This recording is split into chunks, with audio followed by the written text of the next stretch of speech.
તમે પણ નવી ગાડી લેવાનો વિચાર કરો છો ને તો ઊભા રહેજો, શાંતિ રાખજો. માર્કેટની અંદર નવી ઇલેક્ટ્રિક કાર લોન્ચ થઈ ચૂકી છે, એ છે ટાટા સિયારા ઈવી.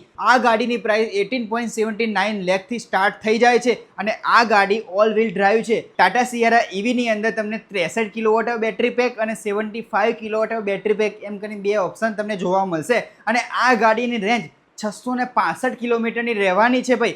આ કારની આપણે પાવરની વાત કરીએ તો 500 ન્યૂટન મીટરનો ટોર્ક આ ગાડીમાં જોવા મળી જવાનો છે. ટાટા સિયારા ઈવીની અંદર ઘણા બધા ફીચર જોવા મળશે. ફર્સ્ટ નંબરમાં છે લેવલ 2 ADAS, 18 ઇંચના એલો વ્હીલ તમને જોવા મળશે, 540 ડિગ્રી કેમેરો છે, 6 એરબેગ સ્ટાન્ડર્ડ આ ગાડીમાં જોવા મળશે, એટલે સેફ્ટીમાં તો પરફેક્ટ છે. ટાટા સિયારા ઈવીની પ્રાઇસ શરૂ થાય છે 18.79 લાખથી લઈને 24.79 લાખ સુધી. તમારે ફેમિલીમાં નવી ગાડી લેવાનો વિચાર કરો છો ને તો આ ગાડી તમારા માટે બેસ્ટ છે અને આ ટાટા સિયારા ઈવીની જે ડિલિવરી છે એ 15 જુલાઈથી સ્ટાર્ટ થઈ જવાની છે. જો તમારે પણ આ ગાડી બુક કરાવી છે ને તો આજે તમે બુક કરી શકો છો.